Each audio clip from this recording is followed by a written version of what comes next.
দেখুন, বিভাস সর্দার এবং তৌসিফ রহমানের দায়িত্ব আমি নিতে পারবো না, কিন্তু আব্দুল খালেক মোল্লা দৃঢ়ভাবে আমাদের সঙ্গে রয়েছেন। এ নিয়ে কোনো দ্বিমত নেই।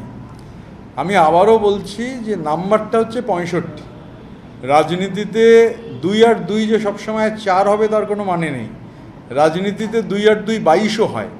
এখন স্বাভাবিকভাবে আমি খুব ক্যাটেগরিক্যালি বলছি যে সংখ্যাটা 65-র নিচে সংখ্যাটা নামবে না। 65-র নিচে সংখ্যা নামবার কোনো বিষয় নেই। এটা লাউড অ্যান্ড ক্লিয়ার। যদি প্রয়োজন হয়, যদি মনে হয় মাননীয় স্পিকার যখন ডাকবেন সশরীরে 65 জন উপস্থিত হয়ে যাবে। এখন কোন 65 জন, সেটা যখন 65 জন উপস্থিত হবেন তখন দেখা যাবে। ভালো তো, 22 কেন, ওটা যে 44 বলেননি বা আরও 66 বলেননি বা 80 বলেননি বা 80 থেকে 5টা কমিয়ে বলেননি, কোনো প্রবলেম নেই তো।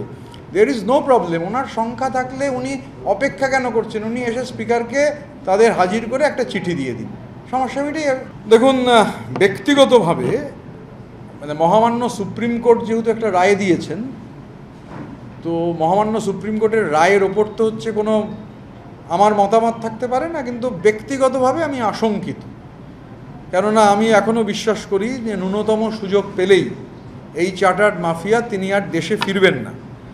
হ্যাঁ, কিছু শর্ত আরোপ করা হয়েছে, যেমন কোথায় কবে যাচ্ছেন, কবে ফিরছেন, কোন ফ্লাইট, এন্টায়ার ফ্লাইট ডিটেলস।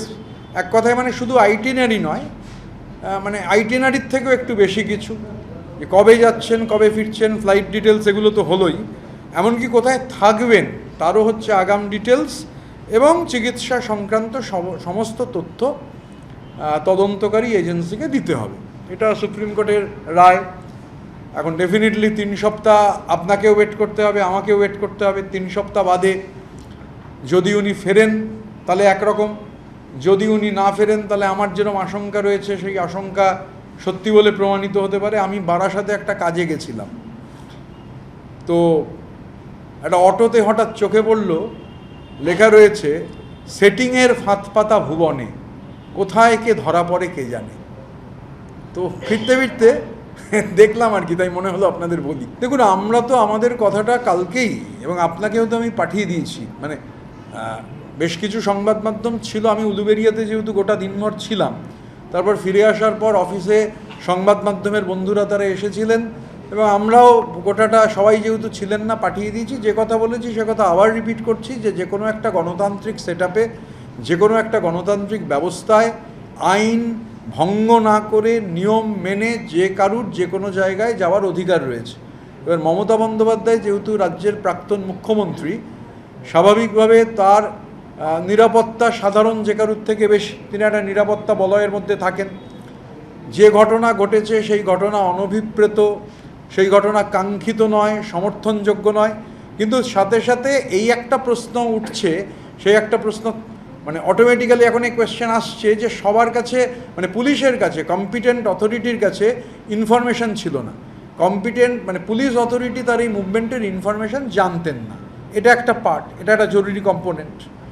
আমরা বারবার বলছি ঘটনাটি সমর্থনযোগ্য নয়, অনভিপ্রেত, কাঙ্ক্ষিত নয়, কিন্তু এই পয়েন্টটাও আসছে যে পুলিশের কাছে তো তার মুভমেন্ট সম্পর্কে ডিটেলস থাকতে হবে। এই থাকাটা বাঞ্ছনীয়, জরুরি। 1, 2 হচ্ছে, ধরুন রাজনৈতিক দল কোনো একটা অর্গানাইজ করে কিছু করছে, সেটা একরকম। আর কোথাও কিছু স্পন্টেনিয়াসলি হচ্ছে, যারা ধরুন আর্থ সামাজিক, রাজনীতিক, সোশিও পলিটিক্যাল, ইকোনমিক এইসব নিয়ে চর্চা করেন, বিষয়গুলো নিয়ে। ভারতবর্ষে ক্ষমতা থেকে 52 সাল থেকে, 1952 থেকে আমাদের দেশে ভোট হচ্ছে। সরকার আসে, সরকার যায়, বিরোধী শাসক হয়, শাসক বিরোধী হয়, কিন্তু কখনো এরকম ঘটনা দেখা যায়নি যে ক্ষমতা থেকে চলে যাওয়ার 3 মাসের মধ্যে চোর চোর চোর চোর বা চোরেদের রানী, ডাকাত রানী। এখন ঘটনাচক্রে এই শব্দবন্ধটা কিন্তু কালকে কিছু লোক বলেছেন, বা অভিষেক বন্দ্যোপাধ্যায় চার্টার্ড মাফিয়াকে দেখে কিছু লোক বলেছিলেন। একটু যদি সেই পুরনো চিঠিতে ফিরে যাওয়া যায়, বা প্রিজন ভ্যানের যে প্রবল আওয়াজ, বাইরে থেকে পুলিশ প্রাণে প্রিজন ভ্যান চাপড়াচ্ছে, প্রিজন ভ্যান থেকে যে বাণী নিঃসৃত হতো, সেই বাণীর সঙ্গে কালকে হালিশহরেরও এই চ্যান্টিংয়ের কোথাও একটা মিল খুঁজে পাবেন। এগুলো আপনাদের আর্কাইভ দেখে নিন। আর্কাইভ দেখে নিলে তাহলে হচ্ছে এটা ক্লিয়ার হয়ে যাবে, কোনো সমস্যা হবে না। তো এটাও তো একটু স্টাডি করা দরকার যে আসলে গত 15 বছর ধরে বাংলায় যে অর্গানাইজ লুট এবং লিগালাইজ প্লান্ডার সংগঠিত হয়েছে তার মানে অভিমুখগুলো, মানুষ অ্যারেস্ট হচ্ছেন, মানে প্রাক্তন মুখ্যমন্ত্রীর ম্যান ফ্রাইডেরা, চার্টার্ড মাফিয়ার ম্যান ফ্রাইডেরা, সম্পদ উদ্ধার হচ্ছে, তারা অ্যারেস্ট হচ্ছেন, কাস্টডিতে থাকছেন, নানান জিনিস নিত্য নতুন বেরোচ্ছে প্রতিদিন, মানে আর শোনা যাচ্ছে এগুলো টিপ অফ দি আইসবার্গ। স্বাভাবিকভাবে এই অর্গানাইজ লুট অ্যান্ড লিগালাইজ প্লান্ডারেরও কোনো এফেক্ট জনমানসে পড়েছে কিনা, এটা এই নিয়ে যারা গবেষণা করেন ডেফিনেটলি এটা আগামী দিনে গবেষণার অন্যতম টপিক হবে বলেই আমরা মনে করি। এটা না জর্জ বুশের সেই একটা কথার মতো, 9/11-এর পর মানে either you are with us or you are with the terrorists, এগুলো ফ্যাসিস্ট টেন্ডেন্সি। মানে আমি যেটা মনে করব সেটা না করলেই যা খুশি তকমা লাগিয়ে দেওয়া যাবে। আচ্ছা, সেই চিঠিটা তো উনিই দিয়েছে, সারদার সবথেকে বড় বেনিফিশিয়ারির নাম মমতা বন্দ্যোপাধ্যায়, এটা তো আমরা কেউ বলিনি বা অন্য কেউ বলেননি। তো যিনি এই কথা বলেছিলেন তিনি যদি এখন আবার এই বাণী দিতে থাকে না, এগুলোর সঙ্গে গণতন্ত্রের কোনো সম্পর্ক নেই, এগুলো একটা ফ্যাসিস্ট টেন্ডেন্সি। মানে আমি যেটা বলবো, আমরা যেটা বলবো, সে কথা যে বলবে না তার গায়ে তকমা লাগিয়ে দাও। এটা সে গত শতাব্দীর 30-এর দশকেও জার্মানি ইটালিতে হতো, এখানে আবার হচ্ছে, ইতিহাসের পুনরাভিনয় হয়, তবে ফার্স হিসাবে হয়। যোগাযোগ কেন করছে? আছে তো আমাদের সঙ্গে, যোগাযোগের ব্যাপার কেন, আমাদের সঙ্গে আছে। আচ্ছা ধরুন, মানে সবাইকে কি দেখতে পাচ্ছেন? সো কল্ড কালীঘাটের 15 জন যাদের থাকার কথা ছিল তারা কি ছিলেন নাকি আজকে সবাই? সুতরাং মানে লাউড অ্যান্ড ক্লিয়ার সংখ্যা 65-65-র নিচে নামবে না।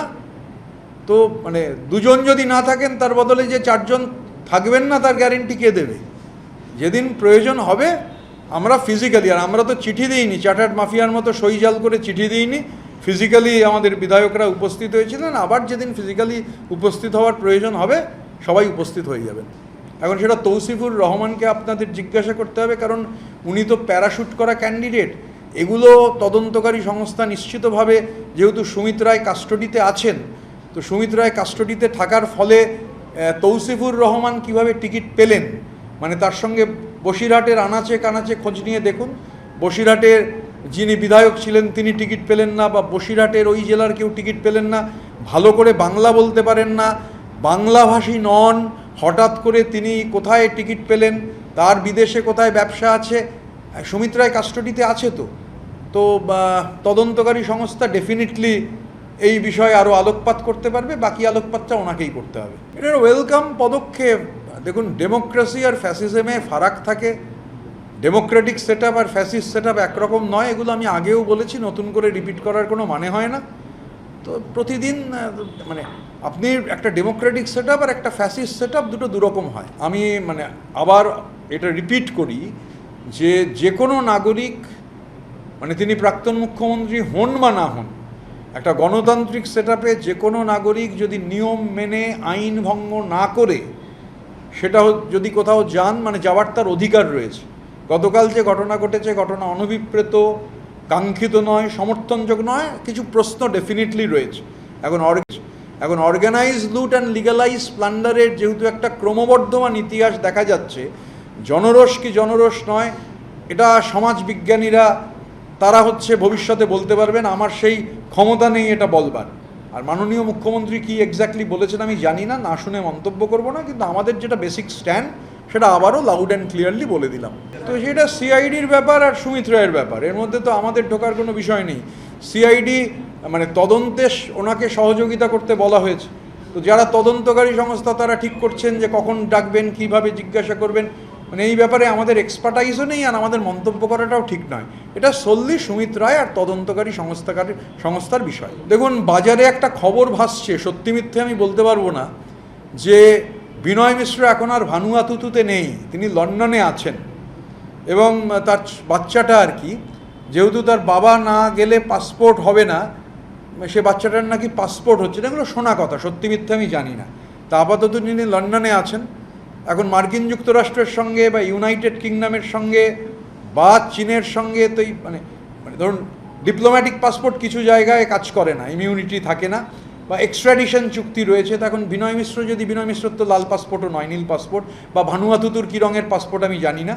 কিন্তু এখন মানে আজকের ঘটনাটা আমি শুনেছি, আবার এটাও শুনছি, সত্যি মিথ্যে জানি না, যে বিনয় মিশ্র আপাতত লন্ডনে রয়েছেন, লন্ডন থেকে বেরিয়ে কোথাও যেতে পারছেন না, এটা শুনেছি। তো অন্য কারোর দিকে তো আঙুল ওঠার কথা নয়। এমনকি যে গাড়িটা এই অন্তর্ধান রহস্যের যখন জবনিকা পড়ল, যে গাড়িটায় করে গেছেন ওটাও হচ্ছে তৃণমূল কংগ্রেসের যুব সংগঠনের নামে রেজিস্টার্ড গাড়ি, সেই গাড়িটা করেই গেছেন।